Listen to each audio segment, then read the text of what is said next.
সকলোকে পুনৰবাৰ কুহি পাঠলৈ আদৰণি জনাইছোঁ। আমি ইতিমধ্যে বেচিক ষ্ট্ৰাকচাৰৰ বিষয়ে আলোচনা কৰি আছিলোঁ আৰু ইয়াৰ আগৰ ভিডিঅ'টোত বেচিক ষ্ট্ৰাকচাৰৰ অৰ্থ কি বা বেচিক ষ্ট্ৰাকচাৰ কেনেকৈ সৃষ্টি হ'ল সেই নতুন ধাৰণাটোৰ সেই বিষয়ে আলোচনা কৰিলোঁ আৰু আজিৰ ভিডিঅ'টোত আমি বেচিক ষ্ট্ৰাকচাৰৰ লগত জড়িত কিছুমান লেণ্ডমাৰ্ক জাজমেণ্টৰ বিষয়ে আলোচনা কৰিম। কিয়নো ইতিমধ্যে আমি গম পাইছোঁ যে বেচিক ষ্ট্ৰাকচাৰ সেই ধাৰণাটো প্ৰথম যেতিয়া আমাৰ সংবিধানখন কাৰ্যকৰী কৰা হৈছিল বা প্ৰস্তুত কৰা হৈছিল তেতিয়া এই ধাৰণাটো সংবিধানত অন্তৰ্ভুক্ত নাছিল। এইটো পিছৰ পৰ্যায়ত সৃষ্টি হোৱা বা উৎপন্ন হোৱা এটা নতুন ধাৰণা আৰু সেইটো সৃষ্টি হোৱাৰ আঁৰত আমাৰ সুপ্ৰিম কোৰ্টে দিয়া কিছুমান লেণ্ডমাৰ্ক জাজমেণ্ট তাত জড়িত হৈ আছে। গতিকে সেই লেণ্ডমাৰ্ক জাজমেণ্টসমূহৰ বিষয়ে আমি ইয়াতে আলোচনা কৰিম। তাৰ আগতে এটা কনষ্টিটিউশ্যনেল এমেণ্ডমেণ্টৰ বিষয়ে আমি জানিব লাগিব আৰু সেইটো হৈছে ফাৰ্ষ্ট কনষ্টিটিউশ্যনেল এমেণ্ডমেণ্ট, যোনটো 1951ত কৰা হৈছিল। 1951ৰ ফাৰ্ষ্ট কনষ্টিটিউশ্যনেল এমেণ্ডমেণ্টটো জড়িত আছিল সম্পূৰ্ণকৈ নাগৰিকসকলৰ যি মৌলিক অধিকাৰ আছে সেই মৌলিক অধিকাৰসমূহক কিছু পৰিমাণে ভংগ কৰা বা কিছু পৰিমাণে তাক ৰিডিউচ কৰা, তাক সীমিত কৰি দিয়াৰ লগত জড়িত আছিল। কিয়নো যেতিয়া আমাৰ সংবিধানখন প্ৰস্তুত কৰা হৈছিল তেতিয়া নাগৰিকৰ বাবে 7টা মৌলিক অধিকাৰ আছিল। তাৰে এটা আছিল ৰাইট টু প্ৰপাৰ্টি, সম্পত্তিৰ অধিকাৰ। পিছৰ পৰ্যায়ত 44th কনষ্টিটিউশ্যনেল এমেণ্ডমেণ্টৰ জৰিয়তে তাক মৌলিক অধিকাৰৰ পৰা আঁতৰ কৰি দিয়া হয়, কিন্তু প্ৰথম অৱস্থাত সেইটো মৌলিক অধিকাৰ আছিল। কিন্তু সম্পত্তিৰ অধিকাৰ দিয়াৰ লগে লগে আমাৰ সমাজত কিছুমান অসমতাৰ সৃষ্টি হৈছিল। কিয়নো ভাৰতে ইণ্ডিপেণ্ডেঞ্চ পোৱাৰ আগতে আমাৰ দেশত জমিদাৰী প্ৰথাৰ ব্যৱস্থা আছিল আৰু সেই জমিদাৰী প্ৰথাৰ ফলত মাটিৰ যি মালিকী স্বত্ব সেয়া কেইজনমান ব্যক্তিৰ হাততে ন্যস্ত আছিল আৰু বাকী যোনসকল আমাৰ ফাৰ্মাৰ্ছ আছিল বা কাল্টিভেটৰ, যোনখিনি কৃষক বা বাকী উৎপাদককাৰীসকল, তেওঁলোকৰ মাটিৰ মালিকী স্বত্ব নাছিল, তেওঁলোকৰ সম্পত্তিৰ ইমানখিনি অধিকাৰ তেওঁলোকে পোৱা নাছিলে। গতিকে তাৰ ফলতে অসমতাৰ সৃষ্টি হৈছিল। কিন্তু একেখন সংবিধানৰে আৰ্টিকল 14 যোনটো ফাণ্ডামেণ্টেল ৰাইটছ হয়, তাত এইটো কোৱা হৈছিল যে ভাৰতত সমতা প্ৰতিষ্ঠা কৰিবলৈ চেষ্টা কৰা হ'ব আণ্ডাৰ ৰাইট টু ইকুৱেলিটি। গতিকে যিহেতু আৰ্থিক দিশত মাটিৰ মালিকী স্বত্ব লৈ পেলাই যিহেতু সমাজত অসমতাৰ সৃষ্টি হৈছে, গতিকে আৰ্টিকল 14টোক ইমপ্লিমেণ্ট কৰিবলৈ যাওঁতে কিছু অসুবিধাৰ সৃষ্টি হোৱা দেখা গ'ল। সেইকাৰণে সম্পত্তিৰ অধিকাৰটো মৌলিক অধিকাৰটোত কিছু পৰিমাণে সংশোধন কৰিবলৈ পাৰ্লিয়ামেণ্টে সংবিধানখনক সংশোধন কৰিছিল আৰু সেই ফাৰ্ষ্ট কনষ্টিটিউশ্যনেল এমেণ্ডমেণ্টৰ জৰিয়তে দুটা নতুন অনুচ্ছেদ সংবিধানত সংযোজন কৰা হ'ল আৰু সেই দুটা আছিল 31A আৰু 31B। এই দুটা অনুচ্ছেদৰ জৰিয়তে সংবিধানে চৰকাৰক কিছু কৰ্তৃত্ব দিছিল যাতে তেওঁলোকে প্ৰয়োজন অনুভৱ কৰিলে তেওঁলোকে আইনী প্ৰক্ৰিয়াৰ মাজেৰে গৈ ব্যক্তিৰ সম্পত্তিৰ ওপৰত তেওঁলোকে হস্তক্ষেপ কৰিব পাৰে বা তাক একুৱায়াৰ কৰি ল'ব পাৰে, যাৰ ফলত আমি নাগৰিকসকলৰ মাজত সমতা প্ৰতিষ্ঠা কৰিব পাৰিম বুলি বিশ্বাস কৰা হৈছিল। গতিকে এই ফাৰ্ষ্ট কনষ্টিটিউশ্যনেল এমেণ্ডমেণ্টৰ জৰিয়তে পাৰ্লিয়ামেণ্টে নাগৰিকৰ মৌলিক অধিকাৰসমূহক হস্তক্ষেপ কৰিছিল বা তাক ৰিডিউচ কৰিছিল। এইটো এটা ডাঙৰ প্ৰশ্ন উত্থাপিত হৈছিল যে পাৰ্লিয়ামেণ্টে মৌলিক অধিকাৰসমূহ সংশোধন কৰিব পাৰে নে নোৱাৰে। কাৰণ আৰ্টিকল 368ৰ আণ্ডাৰত যদিও কোৱা হৈছে যে পাৰ্লিয়ামেণ্টে আমাৰ সংবিধানখনক সংশোধন কৰিব পাৰে, পাৰ্লিয়ামেণ্টে একমাত্ৰ এনেকুৱা অথৰিটি যোনে আমাৰ সংবিধানখন সংশোধন কৰিব পাৰে, তথাপি তাতে কিছুমান লিমিটেশ্যন থকা উচিত নে অনুচিত বা মৌলিক অধিকাৰসমূহক সংশোধন কৰাটো উচিত নে অনুচিত সেই বিষয়ে সদায় মত বিৰোধ হৈ থকা দেখা যায়। তেনেকুৱা এটা পৰিস্থিতিতে ফাৰ্ষ্ট কনষ্টিটিউশ্যনেল এমেণ্ডমেণ্টৰ পিছতে এটা গোচৰ আহিছিল, যোনটো আছিল শংকৰী প্ৰসাদ ভাৰ্চেছ ইউনিয়ন অফ ইণ্ডিয়া। এই গোচৰটোত ফাৰ্ষ্ট কনষ্টিটিউশ্যনেল এমেণ্ডমেণ্টক চেলেঞ্জ কৰা হৈছিল যে পাৰ্লিয়ামেণ্টে মৌলিক অধিকাৰসমূহক হস্তক্ষেপ কৰিব নালাগে বুলি কোৱা হৈছিল। কিন্তু শংকৰী প্ৰসাদ কেছটোত সুপ্ৰিম কোৰ্টে ৰায়দান দিছিল যে ফাৰ্ষ্ট কনষ্টিটিউশ্যনেল এমেণ্ডমেণ্টটো ভেলিড হয় আৰু পাৰ্লিয়ামেণ্টে সংবিধানখনৰ যিকোনো প্ৰভিজনকে সংশোধন কৰিব পাৰে, তাৰ মাজতে ফাণ্ডামেণ্টেল ৰাইটছ বা মৌলিক অধিকাৰসমূহো আহি পৰে। গতিকে পাৰ্লিয়ামেণ্টে মৌলিক অধিকাৰসমূহকো সংবিধান সংশোধনীৰ জৰিয়তে সংশোধন কৰিব পাৰে বুলি কোৱা হ'ল। তাৰ লগতে অন্য এটা গুৰুত্বপূৰ্ণ ৰায়দান দিলে এই কেছটোত যে যোনটো আমাৰ আৰ্টিকল 13 আছে কনষ্টিটিউশ্যনত, য'ত লৰ ডেফিনেশ্যন দিয়া আছে, তাৰমানে আইনৰ সংজ্ঞা দিয়া আছে এনেদৰে যে পাৰ্লিয়ামেণ্টে যেতিয়াই এখন আইন প্ৰণয়ন কৰিব সেই আইনখনে কেতিয়াও সংবিধানৰ পাৰ্ট 3ক ভংগ কৰিব নোৱাৰিব আৰু পাৰ্ট 3তে আছে আমাৰ ফাণ্ডামেণ্টেল ৰাইটছসমূহ। গতিকে যেতিয়া সংবিধানখন সংশোধন কৰিবলৈ যাওঁতে যিটো আইন প্ৰণয়ন কৰে সেইটোৱে যাতে ফাণ্ডামেণ্টেল ৰাইটছসমূহ ভায়োলেট কৰিব নালাগে কিন্তু শংকৰী প্ৰসাদ কেছটোত কোৱা হ'ল যে আৰ্টিকল 13টো বা তাত উল্লেখ কৰা আইনৰ সংজ্ঞাটো কেৱল অৰ্ডিনেৰী ল বা সাধাৰণ আইন প্ৰণয়নৰ ক্ষেত্ৰতে প্ৰযোজ্য হ'ব কিন্তু সংবিধান সংশোধনৰ কাৰণে যোনখন আইন প্ৰণয়ন কৰা হয় তাত আৰ্টিকল 13টো প্ৰযোজ্য নহয় বুলি ইয়াতে কোৱা হ'ল গতিকে শংকৰী প্ৰসাদ কেছটোত সুপ্ৰিম কোৰ্টে পাৰ্লিয়ামেণ্টক অধিক ক্ষমতা প্ৰদান কৰিলে যে পাৰ্লিয়ামেণ্টে যিকোনো প্ৰকাৰে সংবিধানৰ যিকোনো প্ৰভিজন তেওঁলোকে সংশোধন কৰিব পাৰে ইনক্লুডিং ফাণ্ডামেণ্টেল ৰাইটছ ইয়াৰ পিছতে পুনৰ অন্য এটা গোচৰ আহিলে যোনটো গোচৰে আগৰ কেছটোক শংকৰী প্ৰসাদ কেছটোক চেলেঞ্জ কৰিছিল যে একেটাই প্ৰশ্ন উত্থাপিত কৰিছিল যে পাৰ্লিয়ামেণ্টে মৌলিক অধিকাৰসমূহ সংশোধন কৰিব পাৰে নে নোৱাৰে হেতু আছিল Golaknath case Golaknath versus state of Punjab 1967ত আহিছিল জাজসমূহৰ নাম ইয়াত উল্লেখ কৰিছোঁ দুজনমানৰ আপোনালোকে চাই ল'ব পাৰে সেই সময়ত চিফ জাষ্টিছ আছিল কে সুব্বা ৰাও এই কেছটোতো সেই একেটা প্ৰশ্ন উত্থাপিত হৈছিল যে পাৰ্লিয়ামেণ্টে মৌলিক অধিকাৰসমূহ সংশোধন কৰিব পাৰিবনে নোৱাৰে নে পাৰ্লিয়ামেণ্টৰ এবছলুট পাৱাৰ আছে নেকি তাত কোনো লিমিটেশ্যন নাই নেকি যে তেওঁলোকে সংবিধান সংশোধন কৰাৰ ক্ষেত্ৰত কোনো সীমাবদ্ধতা দিয়া হোৱা নাই নেকি সেই প্ৰশ্নটো উত্তৰ বিচাৰিবলৈ যাওঁতে গোলকনাথ কেছটোত কোৱা হৈছিল যে পাৰ্লিয়ামেণ্টৰ সংবিধান সংশোধন কৰাৰ ক্ষমতাটো এবছলুট নহয় অৰ্থাৎ সীমাহীন নহয় তাত কিছুমান সীমাবদ্ধতা আছে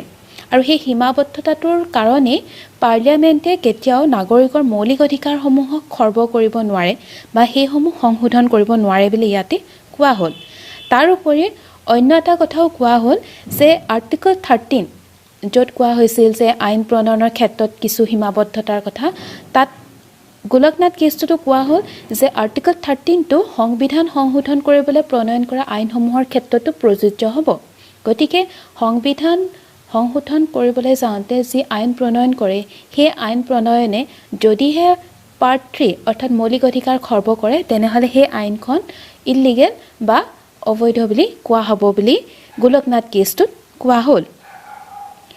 গোলকনাথ কেছটো যিহেতু পাৰ্লিয়ামেণ্টৰ যোনটো ক্ষমতা তাক কিছু পৰিমাণে কম কৰি দিয়া হ'ল বা তাত কিছুমান সীমাবদ্ধতা আৰোপ কৰা হ'ল গতিকে পাৰ্লিয়ামেণ্টৰ সেই সুপ্ৰিম কোৰ্টে দিয়া ডিচিশ্যনটো মানি ল'বলৈ তেওঁলোক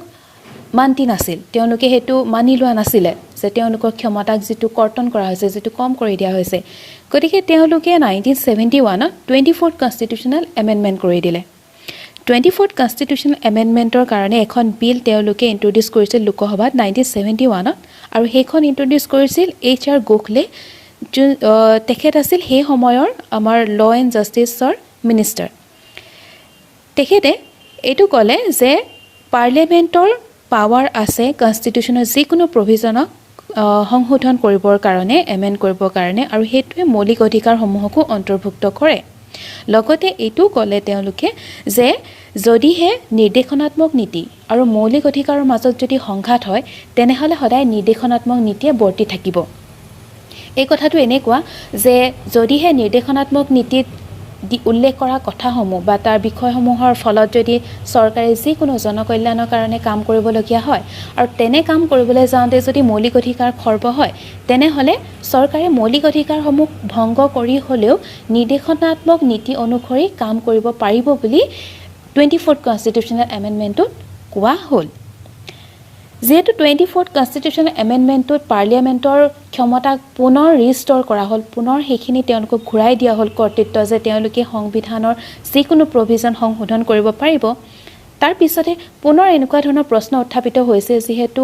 তেনে কৰাৰ ফলত নাগৰিকৰ অধিকাৰসমূহ খৰ্ব হৈছিল বা নাগৰিকৰ অধিকাৰসমূহৰ ওপৰত হস্তক্ষেপ কৰা হৈছিল গতিকে সেই প্ৰশ্ন সদায় উত্থাপিত হৈ আহিছিল বা সেই বিষয়টোৰ ওপৰত সদায় এটা মত বিৰোধ হৈ আহিছিল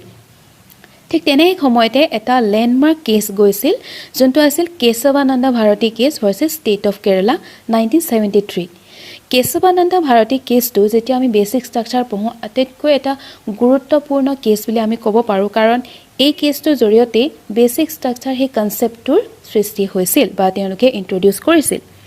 কেশৱানন্দ ভাৰতী কেছটোত গোলকনাথ কেছটো আৰু 24th কনষ্টিটিউচনেল এমেন্ডমেন্টটো ৰিভিউ কৰা হৈছিল তেওঁলোকে পুনৰ হেতু নিৰীক্ষণ কৰিছিল যে সেই কেছ কিটাত এনেকুৱা ধৰণৰ কি কথা কোৱা হৈছিল ৰিভিউ কৰাৰ ফলত তেওঁলোকে কেশৱানন্দ ভাৰতী কেছটোত কোৱা হৈছিল যে পাৰ্লিয়ামেন্টৰ এবছলুট পাৱাৰ আছে তাত আচলতে কেশৱানন্দ ভাৰতী কেছটোত দুটা প্ৰশ্ন উত্থাপিত হৈছিল এটা আছিল যে পাৰ্লিয়ামেণ্টৰ পাৱাৰ কিমানখিনিলৈকে আছে সংবিধানখন সংশোধন কৰাৰ ক্ষেত্ৰত আৰু 2 নম্বৰ কথাটো আহিছিল যে পাৰ্লিয়ামেণ্টে ফাণ্ডামেণ্টেল ৰাইটছসমূহক সংশোধন কৰিব পাৰিব নে নোৱাৰিব আৰু এই কেশৱানন্দ ভাৰতী কেছটোত 13 জন কনষ্টিটিউচনেল বেঞ্চৰ এটা আছিল য'ত 13 জন জাজ আছিল আৰু তাৰে 7:6 ৰেচিঅ'ত মেজৰিটি বেচিছত ইয়াতে জাজমেণ্টটো দিয়া হৈছিল আৰু সেই জাজমেণ্টটোত কেশৱানন্দ ভাৰতী কেছৰ জাজমেণ্টটোত তাত কোৱা হৈছিল যে প্ৰথম প্ৰশ্নটো উত্তৰ বিচাৰি তাত কোৱা হৈছিল যে পাৰ্লিয়ামেণ্টৰ এবছলুট পাৱাৰ আছে কনষ্টিটিউচনখন এমেণ্ড কৰাৰ ক্ষেত্ৰত সংবিধানখন সংশোধন কৰাৰ ক্ষেত্ৰত কিন্তু তাৰ লগতে এটা বেলেন্স ৰাখিবৰ কাৰণে এটা ভাৰসাম্য ৰাখিবৰ কাৰণে তেওঁলোকে এটা নতুন ধাৰণাৰ সৃষ্টি কৰিলে আৰু হেতুৱে আছিল সংবিধানৰ মৌলিক গাঁথনি বা বেসিক ষ্ট্ৰাকচাৰ বেসিক ষ্ট্ৰাকচাৰৰ কথা ক'বলৈ যাওঁতে কেশৱানন্দ ভাৰতী কেছটোত কোৱা হৈছিল যে এনেকুৱা কিছুমান প্ৰভিজন আছে আমাৰ কনষ্টিটিউচনৰ যোনবিলাকে আমাৰ সংবিধানখনৰ যোনটো মৰ্যাদা বা তাৰ যি আদৰ্শসমূহ বা নাগৰিকক সুৰক্ষিত ৰাখিবৰ কাৰণে যোনবোৰ প্ৰভিজন আছে সেইসমূহক ইনক্লুড কৰা হ'ব সেইবিলাকত তাত অন্তৰ্ভুক্ত কৰা হ'ব আৰু সেই বেসিক ষ্ট্ৰাকচাৰটোৰ কোনো প্ৰভিজন পাৰ্লিয়ামেণ্টে সংশোধন কৰিব নোৱাৰিব বুলি কেশৱানন্দ ভাৰতী কেছটোত উল্লেখ কৰা হৈছিল গতিকে কেশৱানন্দ ভাৰতী কেছটো বেসিক ষ্ট্ৰাকচাৰ সৃষ্টি হোৱাৰ এটা লেণ্ডমাৰ্ক কেছ আছিল য'ত 13 জন জাজৰ যি বেঞ্চ আছিল তাত 7:6 ৰেচিঅ'ত এটা নতুন কনচেপ্টৰ সৃষ্টি কৰা হৈছিল তাৰ পিছত আহিছিল অন্য এটা গুৰুত্বপূৰ্ণ case Minerva mill case versus Union of India হেতু আহিছিল 1980 যেতিয়া প্ৰথমতে কেশৱানন্দ ভাৰতী কেছটো যেতিয়া বেসিক ষ্ট্ৰাকচাৰ নতুন কনচেপ্টৰ সৃষ্টি হ'ল বা তাক ইন্ট্ৰডিউস কৰা হ'ল তাৰ পিছত সেই বেসিক ষ্ট্ৰাকচাৰ মানেনো কি বা হেতু কেনেদৰে ব্যৱহাৰ কৰা হ'ব কোনখিনি প্ৰভিজন তাত নিৰ্দিষ্টকৈ উল্লেখ কৰা হ'ব সেই বিষয়টো ইন্টাৰপ্ৰিট কৰা বা তাক ব্যাখ্যা কৰাৰ প্ৰয়োজনীয়তা আছিল গতিকে সেইটো ব্যাখ্যা কৰিবৰ কাৰণে মিনাৰ্ভা মিল কেছটোত এটা জাজমেণ্ট দিয়া হৈছিল আৰু তাত বেসিক ষ্ট্ৰাকচাৰ মানে কি বা পাৰ্লিয়ামেণ্টৰ যি এবছলুট পাৱাৰ আছে কনষ্টিটিউচনখন এমেণ্ড কৰিবৰ কাৰণে সেইটো এবছলুট হয় নে তাত লিমিটেশ্যন থকা উচিত নে অনুচিত ফাণ্ডামেণ্টেল ৰাইটছসমূহক কেনেকৈ এমেণ্ড কৰিব পাৰিব নে নোৱাৰিব সেই বিষয়ে পুনৰ প্ৰশ্ন উত্থাপিত কৰা হৈছিল আৰু মিনাৰ্ভা মিল কেছটোতে কোৱা হৈছিল যে পাৰ্লিয়ামেণ্টৰ এবছলুট পাৱাৰ নাই তাতে লিমিটেড পাৱাৰ আছে গতিকে পাৰ্লিয়ামেণ্টে কেতিয়াও মৌলিক অধিকাৰসমূহক ভংগ কৰিব নোৱাৰে বা তাৰ ওপৰত হস্তক্ষেপ কৰিব নোৱাৰে বা তাক সংশোধন কৰিব নোৱাৰে আৰু মৌলিক অধিকাৰসমূহ আমাৰ বেসিক ষ্ট্ৰাকচাৰত অন্তৰ্ভুক্ত হয় কেৱল মৌলিক অধিকাৰেই নহয় মিনাৰ্ভা মিল কেছটোত এইটো কোৱা হৈছিল যে বেসিক ষ্ট্ৰাকচাৰত যিসমূহ বিষয় অন্তৰ্ভুক্ত কৰা হ'ব সেইসমূহ কেতিয়াও সংশোধন কৰিব নোৱাৰি আৰু বেসিক ষ্ট্ৰাকচাৰটো আমাৰ সংবিধানত ক'তো আমি নিৰ্দিষ্টকৈ দেখিবলৈ নাপাওঁ যে এখন লিষ্ট আমি কেতিয়াও দেখিবলৈ নাপাওঁ যে তাত অন্তৰ্ভুক্ত বিষয়সমূহ আমি নিৰ্দিষ্টকৈ দেখিবলৈ নাপাওঁ সেই তাত থকা বিষয়সমূহক বিভিন্ন সময়ত এনেদৰে যোনবোৰ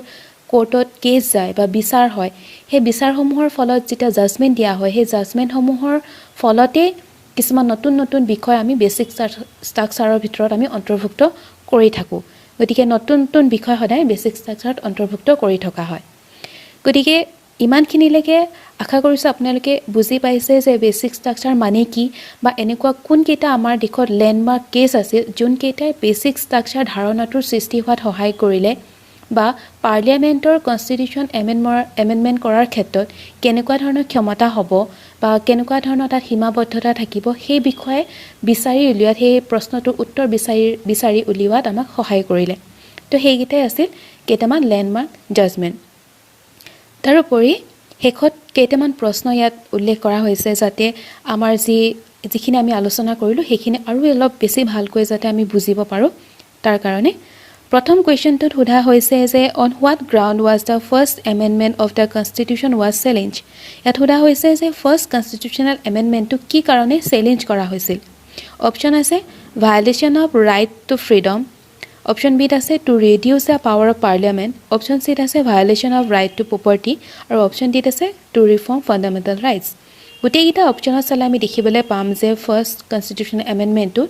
মৌলিক অধিকাৰক হস্তক্ষেপ কৰাৰ ওপৰত চেলেঞ্জ কৰা হৈছিল আৰু সেই মৌলিক অধিকাৰটো আছিল ৰাইট টু প্ৰপাৰ্টি গতিকে এই প্ৰশ্নটোৰ শুদ্ধ উত্তৰটো হ'ব option C violation of right to property Second question to সোধা হৈছে which case stated that in case of conflict between fundamental rights and directive principles will prevail. ইয়াত সোধা হৈছে যদিহে মৌলিক অধিকাৰ আৰু নিৰ্দেশনাত্মক নীতিৰ মাজত যদি সংঘাত হয় তেনেহলে নিৰ্দেশনাত্মক নীতিসমূহ বৰ্তি থাকিব বুলি কোনটো কেছত কোৱা হৈছিল তাৰ প্ৰথমটো দিয়া হৈছে কেশৱানন্দ ভাৰতী বি অপচনত দিয়া হৈছে 24th কনষ্টিটিউচনেল এমেণ্ডমেণ্ট সি দিয়া হৈছে গোলকনাথ আৰু ডি দিয়া হৈছে শংকৰী প্ৰসাদ গতিকে এই অপচনটোৰ এই কুৱেশ্যনটো শুদ্ধ অপচনটো হ'ব option B 24th constitutional amendment য'ত গোখলে যেতিয়া বিলটো ইন্ট্ৰডিউস কৰিছে তেতিয়া কোৱা হৈছিল যে যদি কনফ্লিক্ট হয় তেনেহলে সদায় ডিৰেক্টিভ প্ৰিন্সিপলছে প্ৰিভেল কৰিব বা নিৰ্দেশনাত্মক নীতিসমূহে বৰ্তি থাকিব 3 নম্বৰ প্ৰশ্নটো সোধা হৈছে which one of the following case prompted the parliament to enact 24th constitutional amendment ইয়াত সোধা হৈছে যে কোনটো কেছে 24th constitutional amendment to হোৱাত একচুয়ালি তাক কৰাত 24th constitutional amendment কৰাত প্ৰম্পট কৰিছিল উৎসাহ দিছিল তাতে অপচন এ দিয়া আছে মিনাৰ্ভা মিল কেছ বি সুধিছে শংকৰী প্ৰসাদ কেছ সি দিয়া আছে কেশৱানন্দ ভাৰতী কেছ আৰু ডি আছে গোলকনাথ কেছ ইয়াৰ গোটেই গিটা অপচন যদি আমি চাওঁ তেনেহলে আমি উত্তৰটো দেখিম গোলকনাথ কেছ অপচন ডি টো ইয়াতে শুদ্ধ উত্তৰ হ'ব Which of the following case last question to সোধা হৈছে which of the following case propounded the concept of basic structure of the constitution option দিয়া আছে ইন্দ্ৰা শাহনী কেছ